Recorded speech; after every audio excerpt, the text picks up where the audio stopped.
Every major town in North Carolina is dependent on a river. Asheville depends on the French Broad. Salisbury leans on the Yadkin. Raleigh is carried by the Neuse. And Wilmington's very existence depends on the Cape Fear. In fact, every town on a river is lifted up and carried by that river, because rivers have shoulders. No matter where you live in North Carolina, small town or big city, you depend on a river. We all know about river banks and river sides, but I determined years ago that rivers also have shoulders. They carry us by providing recreation, water, waste disposal, and incredible natural beauty. And that's our story on Exploring North Carolina, on the shoulders of a river. On Exploring North Carolina, you've probably figured out that we love the rivers of North Carolina. You may remember that North Carolina is fortunate to have 17 river basins, and each major river is formed by countless smaller rivers, streams, and creeks. Spread across these river basins, you'll find extraordinary biodiversity in fish, reptiles, and amphibians. Each of these rivers is also home to hundreds of resident and migratory birds. You've also probably noticed that the best parts of our rivers can't be reached by automobile or even on foot. That's why you'll find us in kayaks, rowboats, and small-powered skiffs, exploring North Carolina's inland waterways. Each river has its own unique story, but along the banks of each, you'll find similar uses and common stressors and challenges. Today we're going to examine the stressors found on the Lower Cape Fear, and you will see that the problems there are often similar to problems faced by Piedmont and mountain rivers. When you think about the Cape Fear River, you probably think of the large river that flows past Wilmington into the Atlantic. Well, it actually starts high in the Piedmont as two rivers, the Hall River and the Deep River, which form together just below Jordan Lake as the Cape Fear. They then flow past Lillington and Fayetteville and Elizabethtown before picking up the Black River, and then the Northeast Cape Fear, and then the mighty Cape Fear reaches Wilmington. Before we introduce you to some experts on the Lower Cape Fear, I want to show you a tributary of the Lower Cape Fear, which is, from our vantage point, one of the most beautiful rivers in North Carolina and Eastern America. On Exploring North Carolina, we're sometimes accused of hyperbole. Now, this means that some people think that we overstate the beauty and majesty of North Carolina's wild places and things. On the Black River, you cannot be guilty of hyperbole. We've been on the Black River many times, in early spring, in summer, and when the cypress turns gold in November.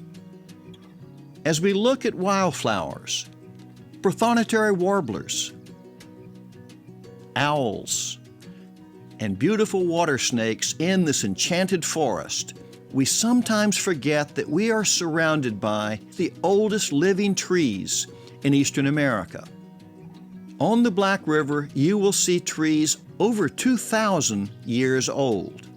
One tree was recently dated to more than 2,600 years, meaning that the cypress had started to grow at the same time ancient Greece was building its empire.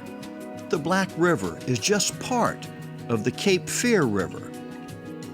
Let's take a quick look at the Cape Fear Basin.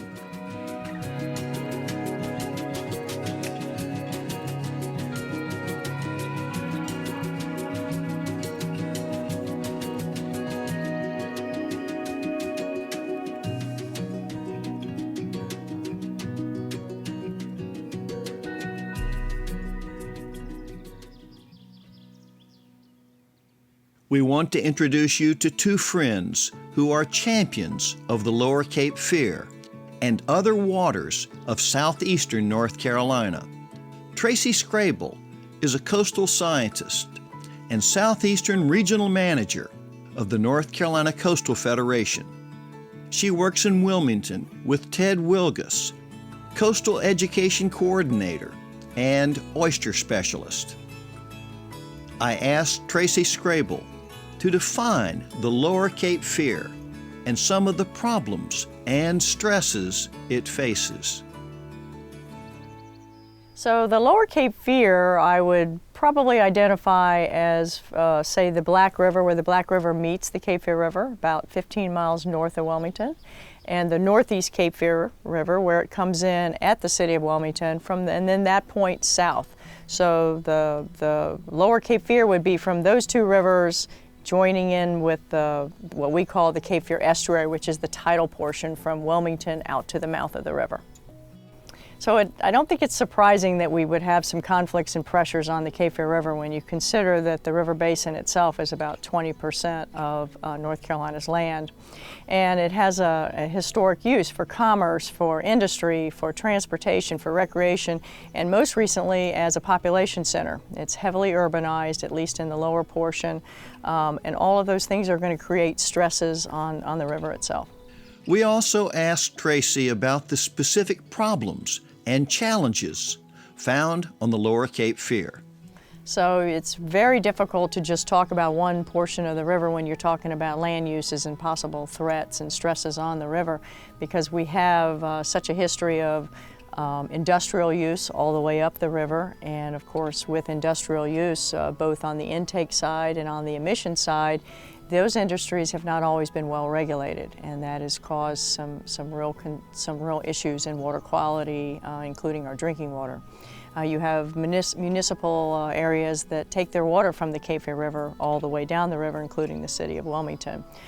You have fishing industry on the Cape Fear River, and that includes subsistence fishing, people that actually live by fishing the river, as well as commercial ventures.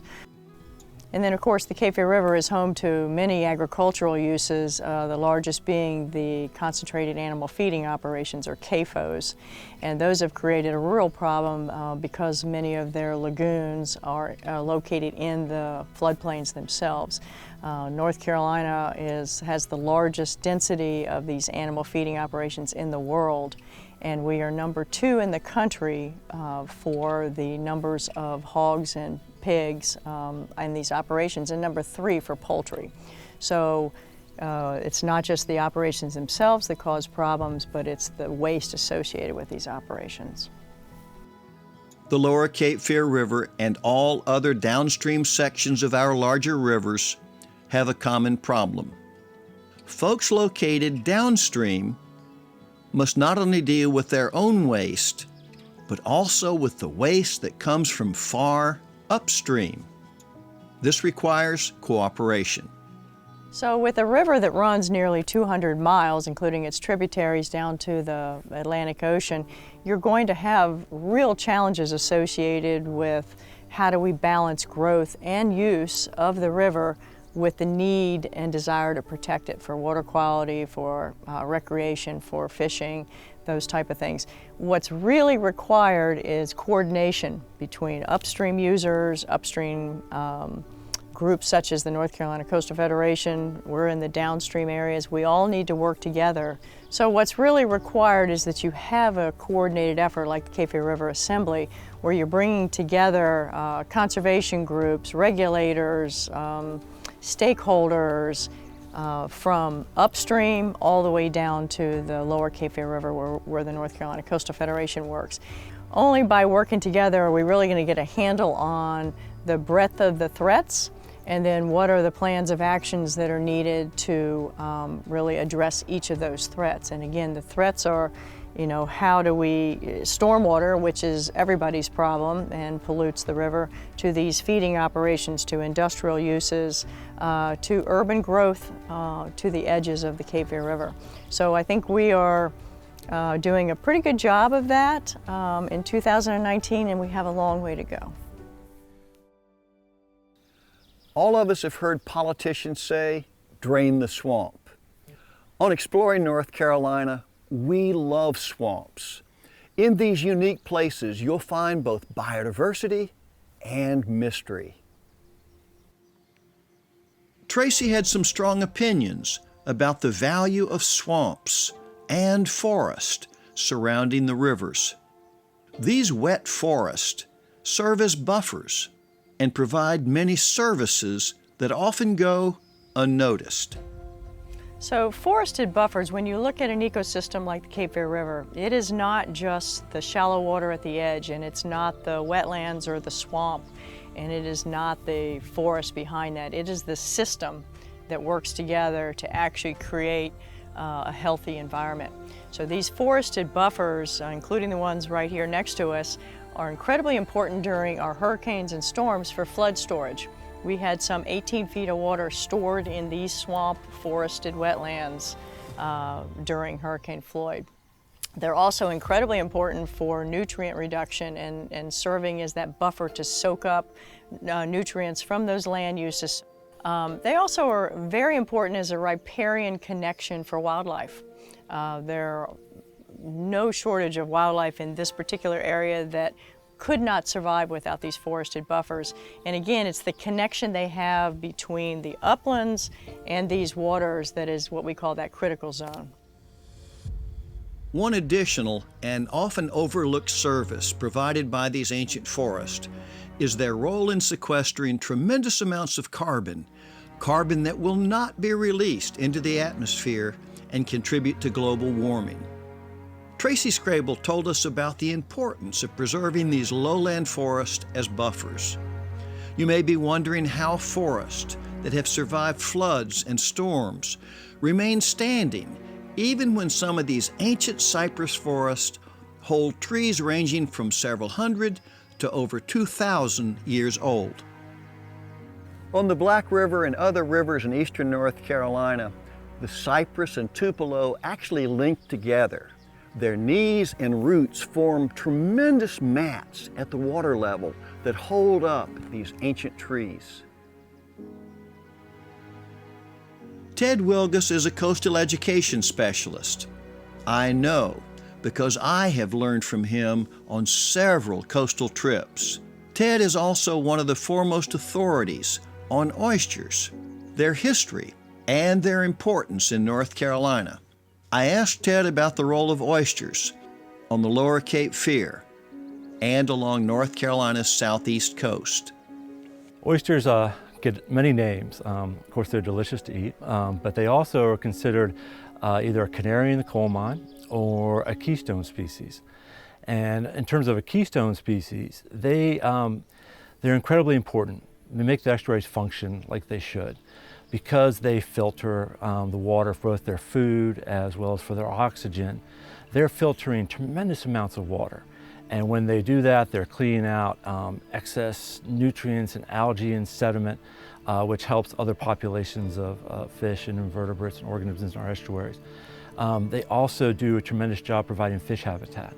So you have fish that are large ocean-going fish like gag grouper that will come into the estuary as tiny little juveniles, and they'll hide in the oyster reef for a while until they grow big enough to defend themselves. You'll have fish, flounder, shrimp, crabs, all finding little nooks and crannies for refuge or to eat or to spawn or nursery in those oyster reefs. And they're an incredibly important part of the food chain. As they're doing that filtering, as they're providing that cleaning benefit, they're connecting the surface of the estuary where you have a lot of that phytoplankton, you have a lot of that growth from the sun's energy entering the estuary.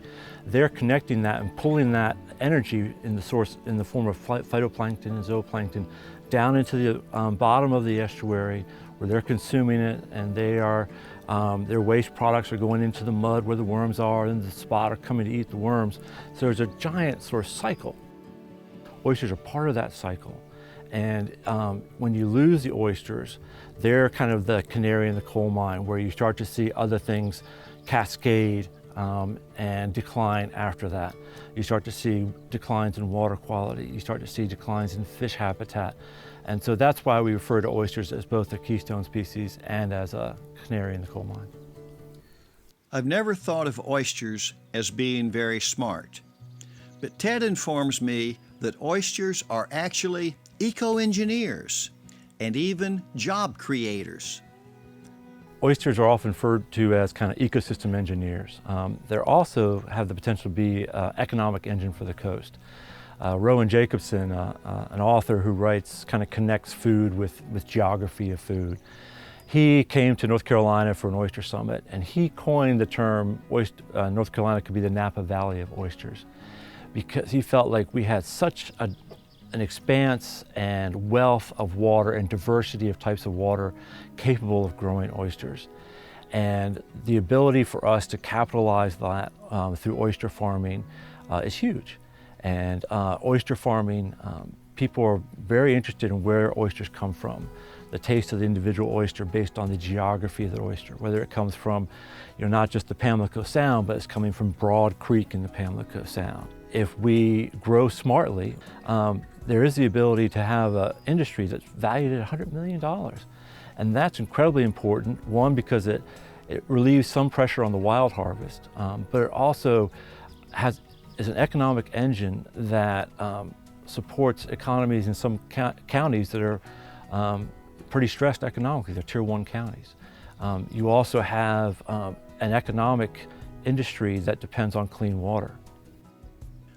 In our travels up and down the North Carolina coast, we've also noticed that when oysters are healthy, the rivers and estuaries are more alive and more able to support myriad living things, including large colonies of pelicans found on the lower Cape Fear River.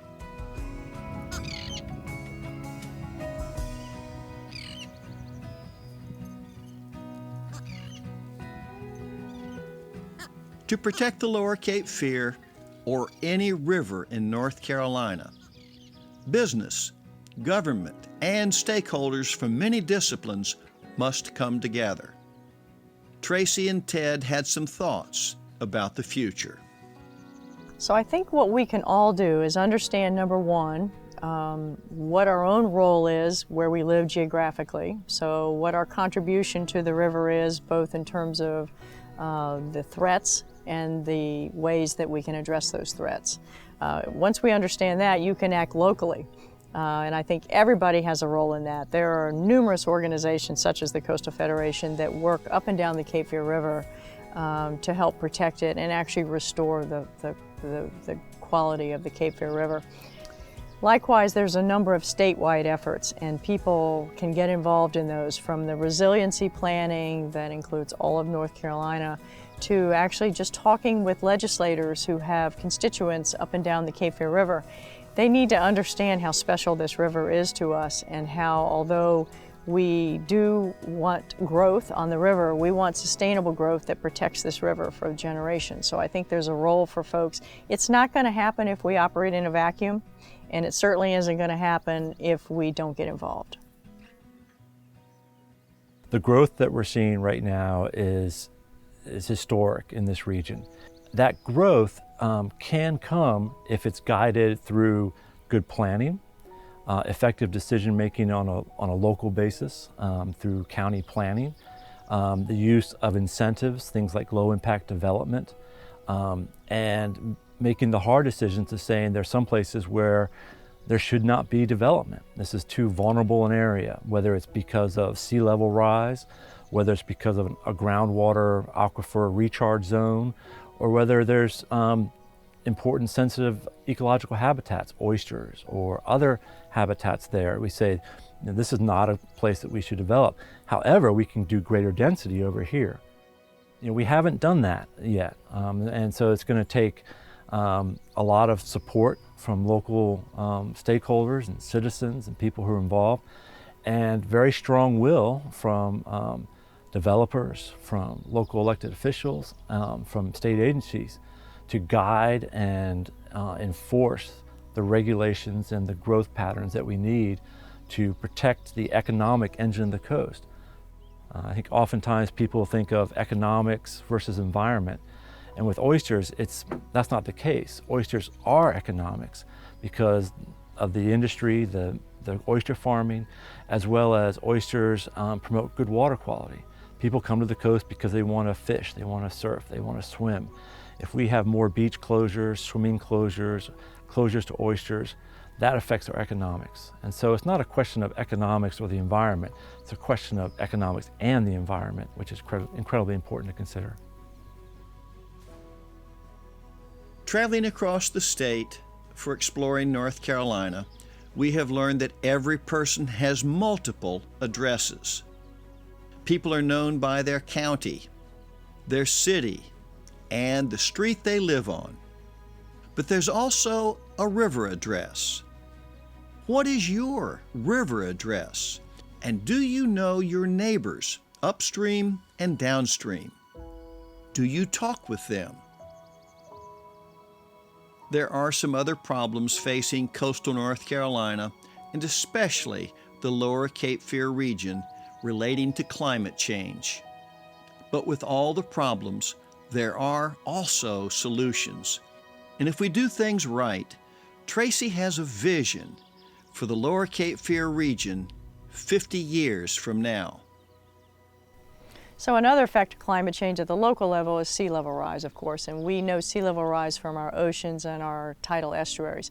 But on the river, it's evident also from our ghost forest, which is an effect of saltwater intrusion, to actual rising levels of the tidal portion, the saltwater portion of our river. And as that happens, it's going to push the saltwater further upstream, and that affects the fisheries industry. It will affect our groundwater resources and our water supplies. And then, of course, as levels encroach into people's yards, that has an effect that we need to deal with in a sustainable way. And of course, we have ways that we can work with those folks. So if I'm looking 50 years down the road, I would say my greatest fear for the Lower Cape Fear is that we do nothing differently, because that's a losing proposition. You know, what we're doing today is not enough. It's not enough to protect water quality. It's not enough to ensure the next generation has all of the benefits to this incredible river that we have. My greatest hope is that we figure out how we balance economic interest in this river, which has a long history, quality of life, commerce, a fishing industry that is sustainable, such as the oyster industry that we're really helping to grow right now, and we hope will sustain itself over the years, and just that our grandchildren can actually swim in the river, can fish in the river. That would be a great success, I think. What Tracy and Ted have told us about the challenges facing the Lower Cape Fear River are applicable to almost any river carrying the burdens and dreams of any town in North Carolina. Whether you're on the Black River, the Yadkin, the Catawba, or the French Broad, remember these are not banks, but shoulders that carry the future of a growing state. And we learned this while exploring North Carolina.